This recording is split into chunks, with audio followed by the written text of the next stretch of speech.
Ladies and gentlemen, for those of you who don't know me, which is quite a few actually, my name is Colin McLean. I'm the Executive Officer with Regional Development Australia Southern Inland. Richard Everson and I work with Southern Inland, and one of our major initiatives is our Southern Harvest Association. It's through that work that we're fortunate to be here today with you, and early on here with Dr. Nick Rose. Nick is the coordinator of the Australian Food Sovereignty Alliance, and he's been good enough to come to us early today, before we have the Fair Food film, to provide us with a presentation about his Churchill study tour around innovative models for urban agriculture. So, Nick, over to you. Thanks very much, Colin.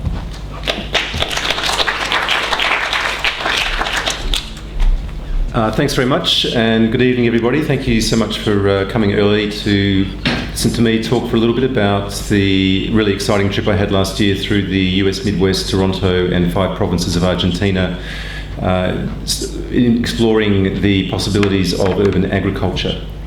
I'm just wondering if we're going to get some photos. Hopefully there's going to be some, yep, okay. So just by way of introduction, how many people here have heard about the Churchill Trust of Australia? Okay, about half. All right, so I'll say a little bit about the Churchill Trust for those who aren't familiar with it. It was set up in the 1960s in the wake of Sir Winston Churchill's death by a group of Australians who wanted to do something to continue his legacy in this country, and the Churchill Trust does that by supporting Australians who want to travel overseas to investigate subjects of social life that for different reasons may not be happening in Australia in quite the way they're happening overseas, but the idea is that as a Churchill Fellow you can go overseas and learn about exciting models and projects and initiatives at the community level, at government level, and in business, in the arts, in education, in health, and bring back lessons that can be of wider benefit to the Australian community. So that's your obligation and responsibility as a Churchill Fellow, to go with a social purpose, if you like, a social mission. It's to carry out research, to carry out a focused period of investigation for between 4 and 8 weeks, and then to come back and really share what you've learnt and to disseminate the findings, which is why it's such a pleasure to be able to be here in Canberra with you this evening, and I'm grateful to the RDA for the invitation and the opportunity to share what I learnt in that wonderful period of 2 months when I was away in the middle of last year. So that's the background to the Churchill Fellowship. My particular project has its origins in my interest in the whole area of food and food justice and food sovereignty, and that goes back about 15 years to a period when I was living in Guatemala in Central America. But in this context of this particular research, this Churchill Fellowship, it has its origins with some research I was doing in Melbourne in 2012. That was a federal government funded project through a research collaboration called the National Climate Change Adaptation Research Facility. And there was a number of projects around the country looking at the impacts that under different scenarios of climate change, what would happen to our food and our water systems in Australia. Most of that research up to that point had been about broadacre and irrigation agriculture in regional and rural areas. There hadn't been anything done about urban agriculture and the potential of food being grown in cities in Australia. So I was part of a 3 institutional research team that had 2 case study areas. One was Melbourne, the other was the Gold Coast, exploring the potential of urban agriculture in the Australian context to help us meet the challenges of climate change and help build urban food security and urban resilience. So I was the lead researcher looking at Melbourne as a case study, Melbourne perhaps being the epicentre of urban agriculture in Australia. At that time I wasn't living in Melbourne. I travelled down from the mid-north coast New South Wales region where I was living for a period of about 2 weeks over a couple of months, and interviewed over 50 people from community gardeners and not-for-profit associations through to local government and peri-urban producers and people in state government. And the main conclusion I drew from that experience was that yes, there's an awful lot of things happening in Melbourne and more broadly in Australia around urban agriculture, but overwhelmingly we're talking about community gardens. In the urban context in cities like Melbourne and Sydney, these are community gardens in the inner city areas, places such as Brunswick and South Melbourne, Fitzroy, Collingwood. and they are community gardens run by volunteers, people who are growing food for their own consumption. And on the whole, with some exceptions, you're not talking about people who are experiencing food insecurity, who are on low incomes. The motivations for participation in community gardening in Australia is really about broader either personal considerations about your own health and well-being and wanting to access good organic food that you produced yourself, or it's concerns about environmental sustainability. And of course, the other benefits of community gardening about being part of the community and building social capital and the mental and physical well-being that it generates. So, but the gaps that I saw out of that was that in Australia, at least, the broader potential of urban agriculture in terms of its possibilities to be a commercial enterprise and to be a livelihood strategy, particularly for young people who might want to grow food for sale and sell it into local businesses and restaurants or directly to households as vegetable boxes. Wasn't really being explored or realised, and similarly there wasn't seem to be, again with some exceptions like cultivating community, and particularly in Melbourne, not much happening in terms of actually focused urban agriculture that was really benefiting people on low incomes in terms of a food security application. So that was the justification for my Churchill Fellowship. I knew these kinds of things were happening in various parts of North and South America. I wanted to go and find out about that, and that was my application. I was fortunate enough to get through their selection process and became a Churchill Fellow in 2013 and did the trip from July to September in 2014. So just very briefly, the areas I visited, a little bit of context and history. The US Midwest, the cities I visited were Chicago, Milwaukee, a day in Madison, and then to Detroit across the other side of Lake Michigan. This is an area that's known as the Rust Belt. How many people have heard that term, the Rust Belt?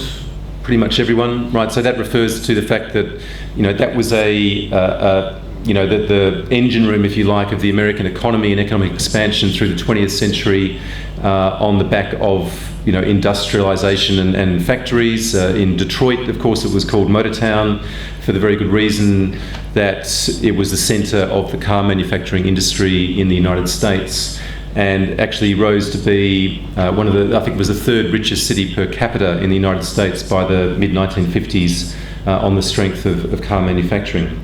Of course, all that's changed quite dramatically today through processes of globalisation and competition through other centres of manufacturing.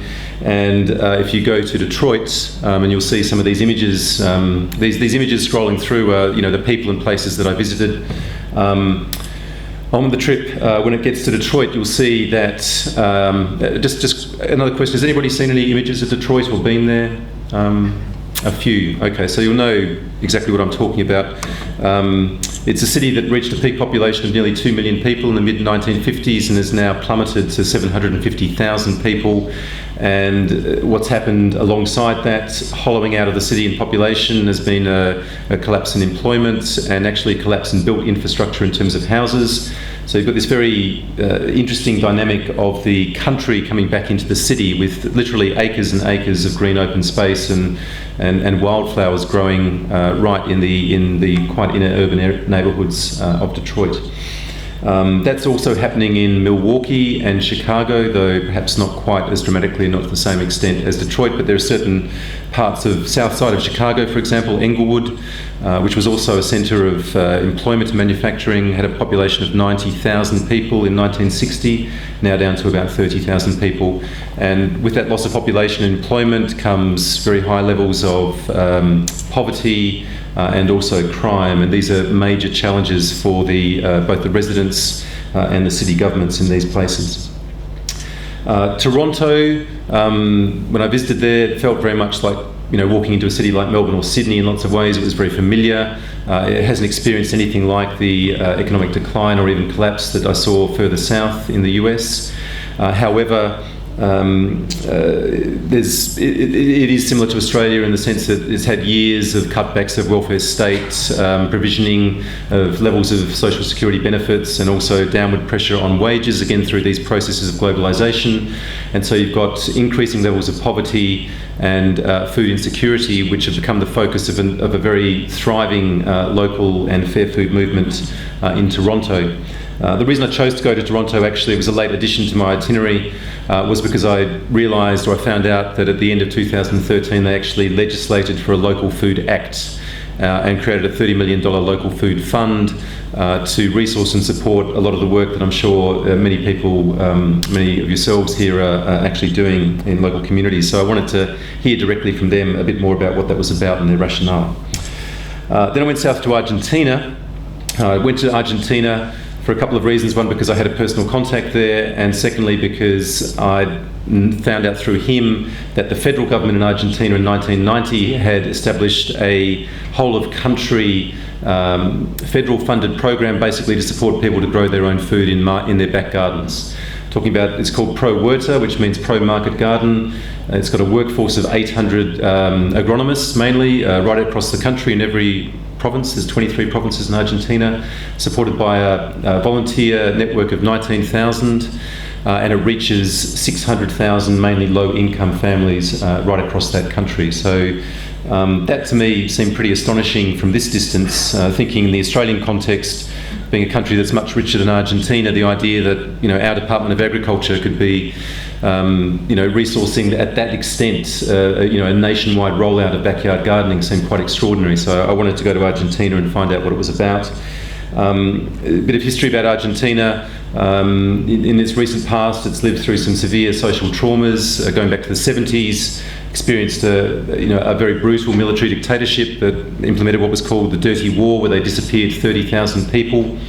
Never to be seen again, pushed out of aircraft over the sea, and that's left a very gaping social wound in the psyche of that country that is still continuing today. More recently, in 2001, its economy essentially froze up.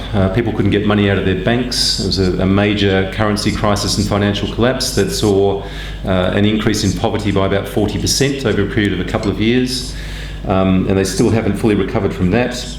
And alongside that, in terms of their agricultural system, their federal government, because it's got this identity in some ways similar to Australia, Argentina presents itself as the granary of the world.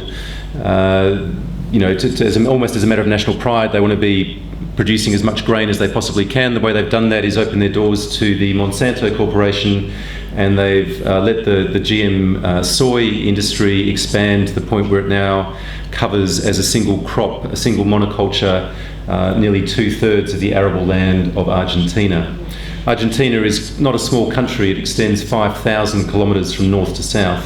So you can imagine, we're talking 47 million acres of land that is dedicated to one chemically grown monoculture, GM soy, which leaves massive environmental and social scars. And what that has done has led to processes of rural depopulation, pushing people from the country onto the fringes of the larger cities, into what they call villas de miseria, or misery villages. People living in precarious housing with often no infrastructure, very basic lighting, and often very infrequent access to running water, things like that. And these are the sorts of places where the Pro Huerta program is trying to focus and help people in that situation have access to some healthy food. All right, so those are that's the context. So in terms of what I actually discovered, and I should say, and this is perhaps a reflection of me personally, that I tend to kind of want to see as much as possible in as short a time as possible, so I kind of ran all over the place, and rather than sort of spending more time in a few places, I went to as many places as possible. I spoke to over 150 different people and visited over 80 organisations and institutions in the 2 months, and ended up exhausting myself by the end, and caught something in Patagonia and was flat on my back for a few days. But before then, just had an amazing experience, and every single day was a privilege to be amongst people who were very generous with their time and sharing their stories and their passion for wanting to improve the lives of their friends and family and their communities, often, as I've tried to describe to you, in really quite difficult and challenging conditions. So that was, I guess, my main takeout from the whole experience, that there is inspiration everywhere, and this is a dynamic and exciting place to work. in terms of some changes happening at multiple levels. There's outstanding individuals. There's a woman called Nikki von Kondrat I met in Chicago on the west side, who made it her mission to establish an urban homestead. She and her husband decided to occupy, in effect, the vacant lot next to their house. And the first thing they did was put some chickens on there. And she said to me, chickens are the gateway drug if you're into urban agriculture, because you have chickens and then you get goats, and then after the goats you might get pigs. So what she and her husband have done is they've got 15 chickens, they've got 8 goats, and they've even got 2 pigs. I think flying under the radar a little bit of the city of Chicago. I'm not sure quite how compliant that is with the zoning provisions, but these things are a little bit more flexible perhaps in the United States than they are here. Anyway, she's got a whole sort of urban production system going on, this tiny little quarter-acre block in the west side of Chicago. Eggs every day, she's getting a couple of gallons of goat milk every day, she's making her own cheese.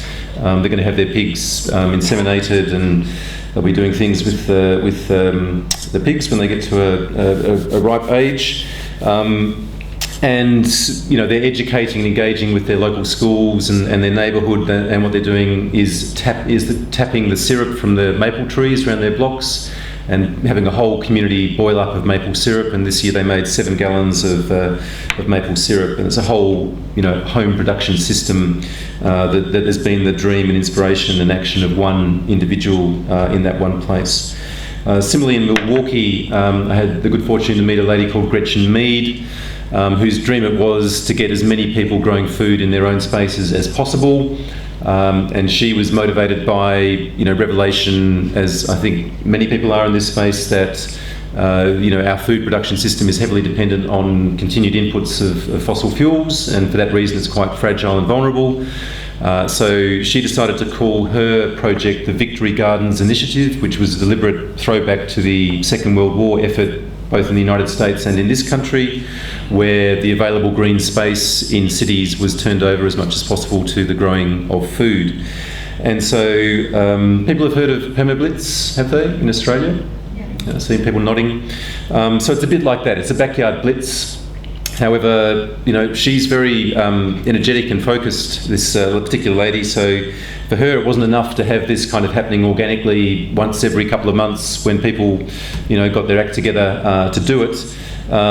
She wanted it to happen at scale and now, and so she started off in 2009 choosing a particular memorial date in May. I think it might be the second Saturday in May.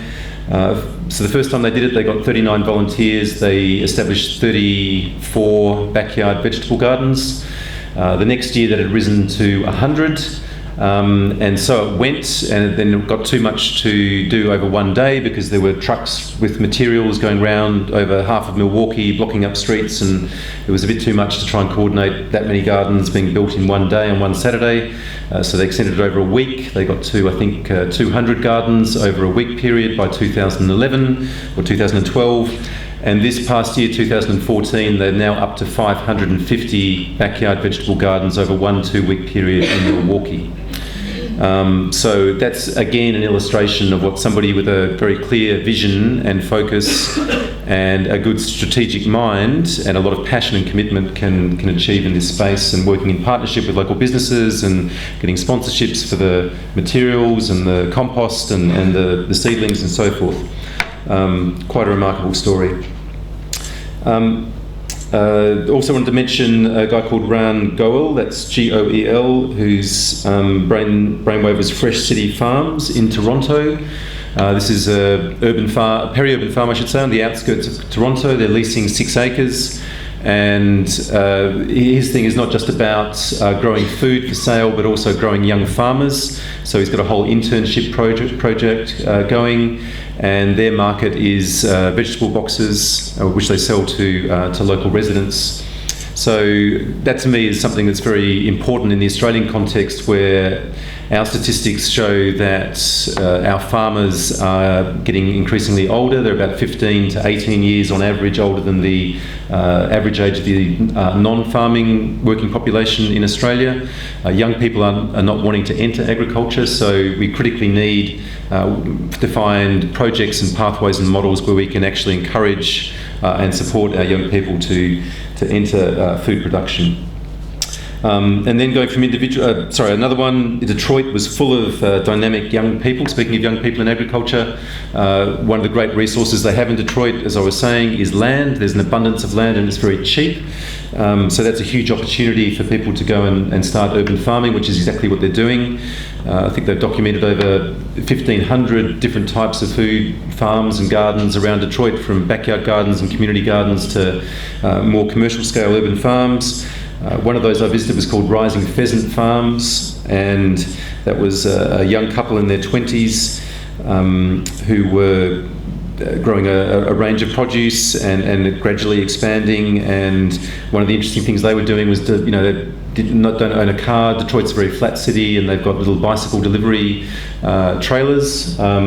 And so they move around the city. Their customers are restaurants and the local farmers market, which has a dedicated day to support urban farmers, and doing quite okay after just a couple of years. Lots of organisations, so many inspiring organisations that I visited. Growing Home in Chicago, growing food in hoop houses using kind of a Cuban method of raised bed production with compost making. Also working with local schools and having interns and supporting particularly young African American children and teenagers to understand and get connected to their food system. Keep Growing Detroit, kind of a connecting network organisation across Detroit that provides resources and training days for urban farmers across that city. I was lucky enough to be there at the week in August where they do their annual tour of urban farms across Detroit. They have no fewer than 4 80-seat buses going to all the different points of the compass on tours across Detroit, and also 2 or 3 different bicycle tours around the inner city areas. That gives you a sense of the scale of urban agriculture in Detroit. Another one that was particularly inspiring from a food security perspective was the Stop in Toronto. This was a food bank that was the traditional food bank model of giving out food that had passed its sell-by date from grocery stores and supermarkets to people on low incomes. And a guy called Nick Saul came in and took over the directorship of that food bank in the late 90s. And he hated it. He hated that whole model of dependence and charity, and the idea of the deserving poor and that beggars can't be choosers, and all those kinds of ideas. So he was very much about transforming that from a charity food bank model to one of empowerment, and making he was thinking that it should really be about a human rights approach to food, that everybody should be entitled to the best food available.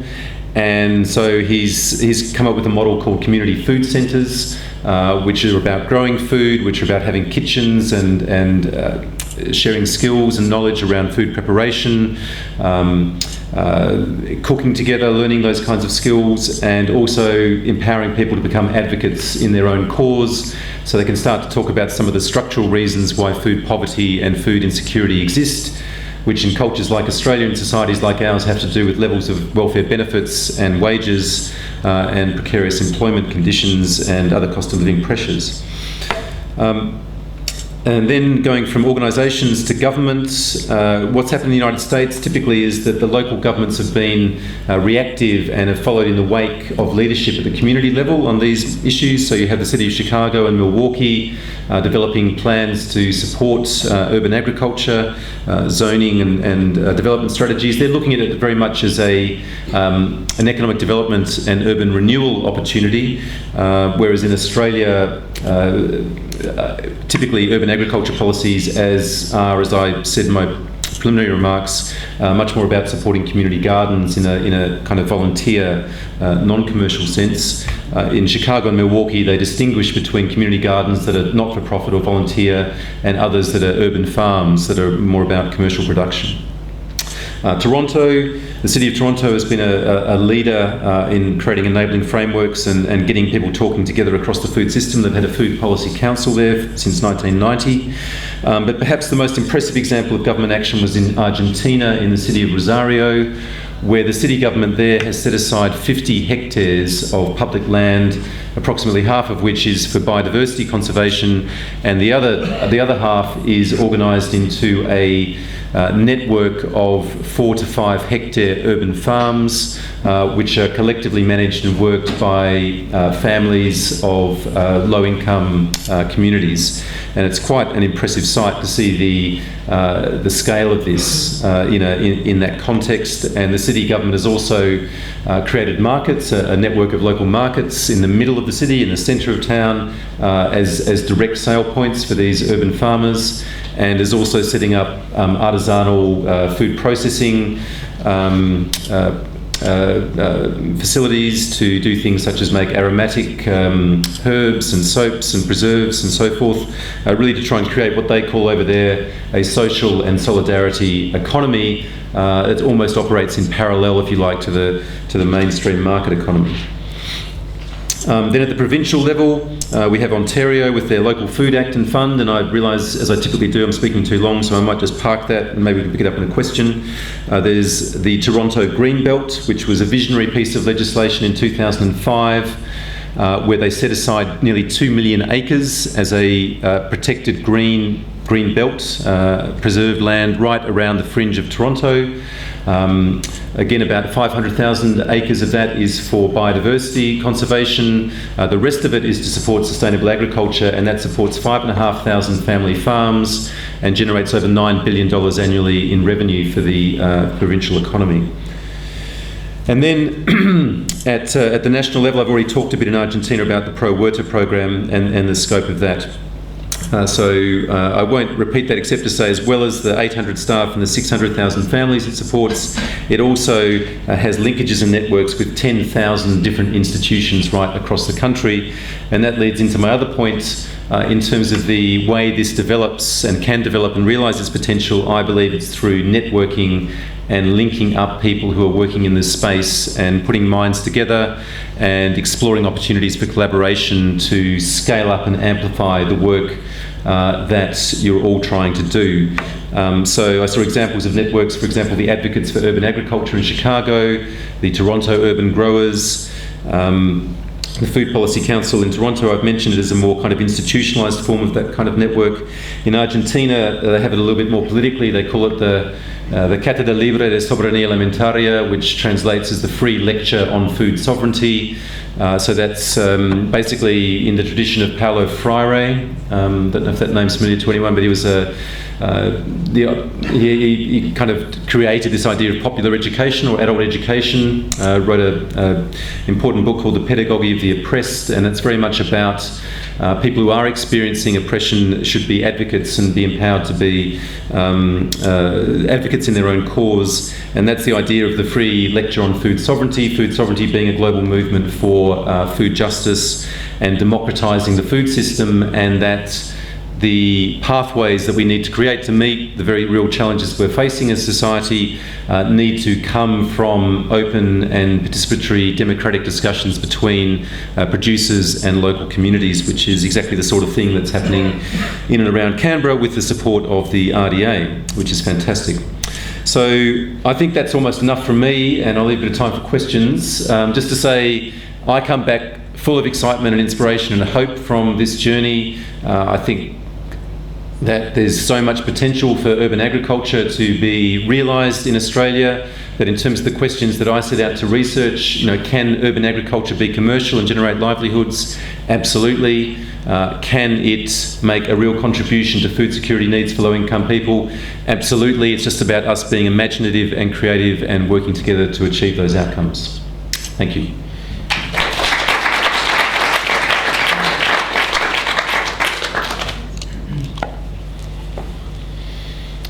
Questions? Yep. Nick, a lot of the places you visited around the world, socio-economic conditions were quite harsh. It was almost a necessity to go and do this. When you look at Australia, the affluence level could be a big barrier for people voluntarily doing this stuff. Yeah, that's a very good point. I mean, we have nothing like Detroit, for example. There's nowhere. Well, having said that, in an urban context, we should be careful to remember that life conditions in different parts of Australia are indeed, very harsh, particularly for Indigenous and Torres Strait Islander communities. However, yes, in a city context, there's nothing resembling the imperative that, as you put it, the imperative people are experiencing in places like Detroit or Argentina, for that matter. But at the same time, I see a huge groundswell of interest and passion around food growing. I see a lot of interest from local governments, particularly in Victoria. I think, we're facing very real challenges, and I see it as not just being about, food growing in the inner city, but in cities, in contexts like Melbourne, where, on the fringe, you've got situations where, there's quite a bit of land that's still available, even though the city's sprawling outwards. There's still quite a bit of land available, but it's not being worked. It's not productive because, the landowners, have got tired, or the market situation isn't working for them. So I see that as an opportunity to match, to enter land sharing arrangements there, matching up landowners with, perhaps people from inner neighbourhoods who would like to try their hand at farming, at peri-urban farming and market gardening, and link them up with local businesses and market opportunities. So, I saw that in one case in Byron Bay, up near Mullumbimby, a business called Munch Crunch Organics, doing exactly that, but it was in that more regional context. But their market was selling into Gold Coast and Brisbane. They were doing well. So, if they can do it up in Mullumbimby, I don't see why they can't do it around Sydney or Canberra or Melbourne. Yeah. Nick, they are doing it in Sydney. Right. They've started it around Horsley Park area. They've actually set aside, I don't know, it's 5,000 or 1,000 acres or something, and they're actually targeting, trying to attract businesses in there, small farms, and then the whole processing. Like it's started about 12 months ago. Great. So it's fantastic. It's quite exciting. Excellent. That is exciting. Yep. Sorry, no, you go first. Yeah. One thing that springs to mind, because I think it's a fantastic idea, but the thing I worry about is sometimes about the soil and what's in the soil in some cities. Yeah. Is that something that you came across in your travels? Yeah, absolutely. So look, this picture that's there now, that's on a car park. They're not growing into, well, obviously they're not growing into the soil. And, that's very true. Contamination is a major issue in Melbourne, as it is in, most places where I visited. So typically they're not growing into the soil, they're growing into, a raised bed or a biointensive compost, a compost layer. So yeah, you're absolutely right. It is an issue, but there's ways of addressing it. Yeah, Penny. To what extent is the zoning regulations restrictive? In Australia?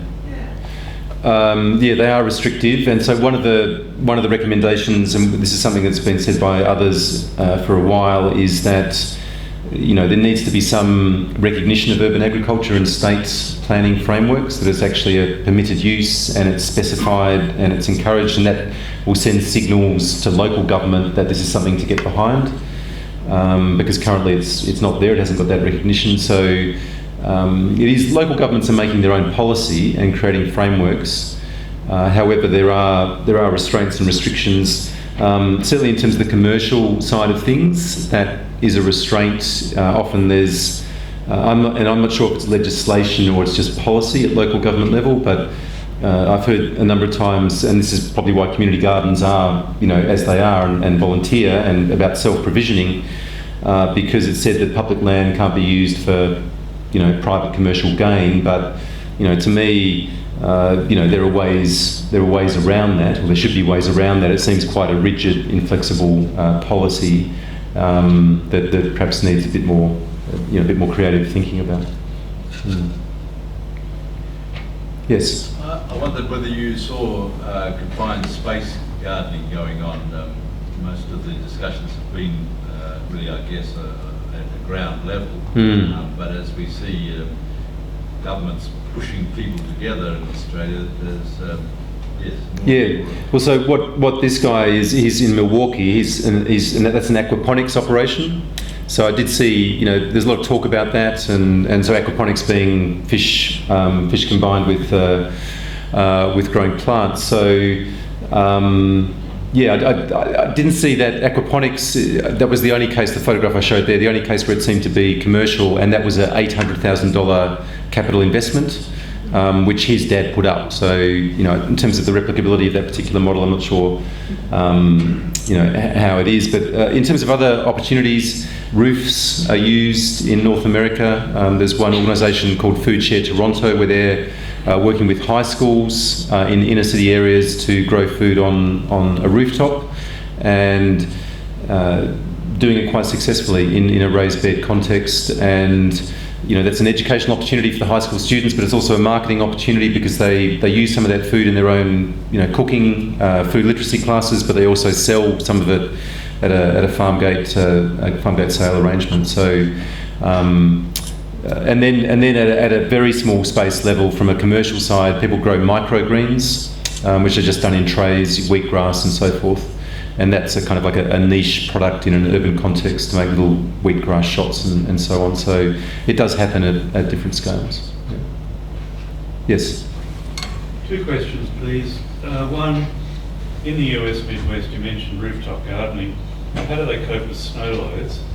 Just out of curiosity. And the second question, I'm very concerned that in this country, if urban agriculture gets going, that the lovely supermarkets will try and muscle in somehow. Have you seen any sign of that in, say, Argentina or the US? Okay, so with the snow, I think that's one of the reasons why rooftop farming is actually possible in North America, because the building codes are different and they're built to have weight-bearing loads. So, so I think, I mean, they may have to make some adjustments, but I think typically, you know, they can bear the weight of soil. In terms of more snow falling on it during the winter, I'm not sure what the answer to that is. I know that the one rooftop farm I know of in Australia is in Melbourne, in Swanston Street. The building owner there had to invest $100,000 in steel reinforcement to allow 30 square metres of wicking beds, of raised bed wicking beds to be installed. It's a great project. If you're ever in Melbourne, I'd suggest you visit it. It's Curtin House, 252 Swanston Street, the Mexican Mesa Verde restaurant. But yeah, I can't see. Unless building codes are transformed to incorporate weight bearing, it's hard to see rooftop farming in Australia take off in a major way. In terms of the co-option by the supermarkets, absolutely, you know, they're doing that already with local food. I think that, you know, they're sort of using farmers' faces on the products. And, you know, I was speaking at a supermarket symposium a couple of years ago in Melbourne, and the corporate relations manager for Coles was there speaking after me, and, you know, very much saying how the supermarkets are the farmers' friends and helping their businesses grow and all these kinds of things. So, absolutely, I didn't actually see much of the evidence of that happening though over in the States or Toronto, because the main outlets for this produce is either at farmers markets, where they're in Detroit, for example. The Eastern Market has a Tuesday market, which is mainly for urban farmers. It's kind of dedicated as a space just for urban farmers. And otherwise they sell through CSA type arrangements, the veggie box system, or they sell to local grocery stores directly. Look, the way the supermarkets operate here, I don't see it as being a particular risk, because their supply chains and their requirements for volume are such that I find it, I think we're talking about slightly different sort of market opportunities. Other questions? Yeah, Dave. Do you come across any city council or community composting schemes in I think the best example there perhaps is Growing Power, which was started by an ex-basketballer, Will Allen. He's kind of seen as one of the grandfathers, if you like, of the urban ag movement in the States. So Growing Power's whole model is they use hoop houses, polytunnel production systems you've probably seen some of the photos. That's to extend their growing season, and they've got arrangements with supermarkets and other fresh food outlets where they get volumes and volumes of organic waste, and a big part of what they do is turn that into compost. and they use that, and that's the material they grow in. So that answers the other question about the contamination issue. And yeah, in Chicago, in those polytunnels in the winter, they actually close down the sides and they pile up a metre of compost right around the inside, and that generates enough heat apparently to allow plants to continue to grow right through the winter, even if it's minus 15 outside. Maintains an ambient temperature of about 15 degrees inside the polytunnel, and that's, there's no electricity used in that whatsoever. That's just the heat of the compost, which is pretty impressive. I'm not aware of, in terms of local government, city government, that's the main example I can think of. I'm not aware of a local council doing it. Yeah. Do you have a report that's publicly available? Yes, I do. Yeah. I've published my report, so that's on the Churchill Trust website. It's also on my own website, which I haven't written up there, but it's nick-rose.com, and that's if you Google Nick Rose Churchill report, it will come up. So it's a report that it goes into much more detail about the things I've been talking about. Yes. Sorry, just one question about if you talked about everything coming from the community, which is absolutely fine, but if you were walking away from it now and saying, well, is there a policy direction or a policy framework or an action that might be useful overall to work with either local government or, dare I even say, it's state governments, what would you be suggesting? Right, well that's the thing I didn't actually talk about very much, but I'm glad you raised it because I can talk about it now, although it's 5:45. How much time have we got left, Richard? 5 minutes, okay. As I said, the reason I went to Toronto is because they passed legislation in 2013, and that was a Local Food Act. And in Ontario, they've had leadership from government as well as community for a number of years, and that's actually been driven. It's been an economic development strategy for the greater part, and still is really. And it started in the 70s with a branding exercise called Foodland Ontario, and that's been about telling the story about why it's a good thing to support local food businesses and local producers. So that's been backed by every government ever since and funded to the tune of about $7 million a year at a provincial level, their equivalent of our states, through TV ads, through radio ads, through billboards, through articles in newspapers and magazines, and point of sale information in retail outlets. So this Local Food Act is seen as a way of continuing that work, again driven particularly by economic development. Their ministry is called the Ministry of Agriculture and Food, and it's about developing a thriving local food economy, and there's various streams of that, marketing, education, awareness raising amongst working with producers in terms of evaluating and diversification, supporting research to build the evidence base and the knowledge base, and also this local food fund. So they've, that was one of the things that the community said to them is that there are certain initiatives that aren't being sufficiently resourced. For example, food hubs, aggregation centres, small-scale capital improvements on farms. Farmers markets, more food literacy, these kinds of things, under-resourced. Therefore, we need, government funding essentially to support this. So they created a local food fund worth 30 million Canadian dollars over 3 years. So that was, that's their, the next phase of their local food strategy. So that to me is very transferable to Australia. I don't see any reason why, if they passed legislation resourcing this in Canada, Canada, of all the countries on the earth, is possibly the most similar to us. Why can't we do it here? So we're actually trying to have this conversation with the Victorian government now and get it on their agenda and say, there's strong community support for all of this, and here's a precedent, and here's how they're doing it, and we know these people, and we can get your bureaucrats talking to their bureaucrats, and they can walk you through it and show us how it's done and what its benefits are and what its impacts are. It's all there. We're knocking on their door and wanting to have the conversation, and it'd be a great strategic outcome, I think, for the food movement in Australia to get, I don't care if it's Victoria or New South Wales or ACT or Tasmania, but one state or territory government to legislate, a local food or a Fair Food Act and resource it properly would be a really important outcome, and hopefully, push momentum for more. One of the few positive outcomes from the National Food Plan was exactly that, a $1.5 million community food fund. However, an example of the under-resourcing of this area in Australia is when that was announced in May 2013, 364 applications were received in about a month from around the country. These are for small grants of $10,000 and $20,000 for community gardens, for farmers markets, for food rescue organisations. They had a panel, they assessed them, 200 were approved effectively, but the money wasn't dispersed because the election was announced.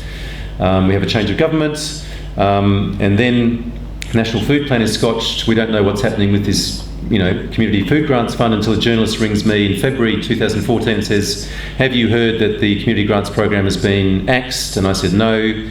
And she said, yep, they didn't put out any press release, they just wrote to the applicants and said, we're terribly sorry, our country's in such a dire fiscal situation that we cannot afford $1.5 million to support community gardens and farmers markets in Australia. That's our federal government speaking in terms of how they feel about this sector. So we, as the Food Sovereignty Alliance, put out a statement, saying how ridiculous that was. And the disappointing thing was that the next week, AusVeg, which is the peak horticultural body in Australia, I don't know if anyone remembers this, they put out a statement saying, we welcome the federal government's decision to axe this community grants fund because community gardens in Australia are run on the whole by poorly trained volunteers and they're breeding grounds for pests and diseases and pose a biosecurity hazard to the commercial horticultural industry in Australia. So, that's the current reality in terms of both the industry perspective and the federal government level, which is why we see our allies as being at local governments and hopefully at state level, but we need to build momentum and support at the community level, which I guess is the point of this film that we're going to show shortly, that this is about building a national food movement that can speak strongly with one voice about why this is important, because the big food industry certainly have their lobbies and their agenda, and they're very strategic and focused about pushing it. Is that a good point to finish on?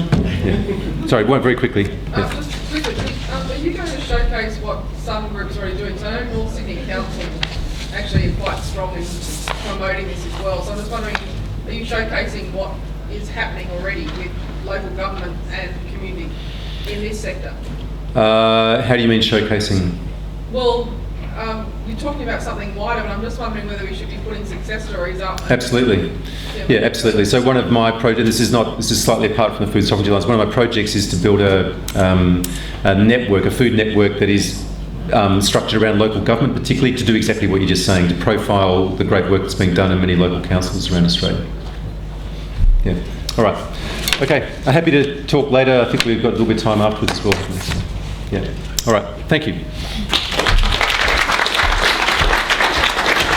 Thanks, Nick, and nothing like finishing on a crescendo. So on that note, thanks very much to Nick again for giving us his time before we see the Fair Food film. If I can ask everybody to actually vacate the theatre, we just need a bit of time just to finish up some final preparations, and then we'll invite you back in, and we look forward to seeing you in about, say, 10 minutes or so. Thanks very much.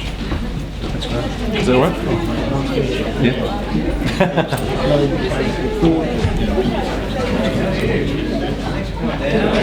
Yeah. It's a bit like the question, John.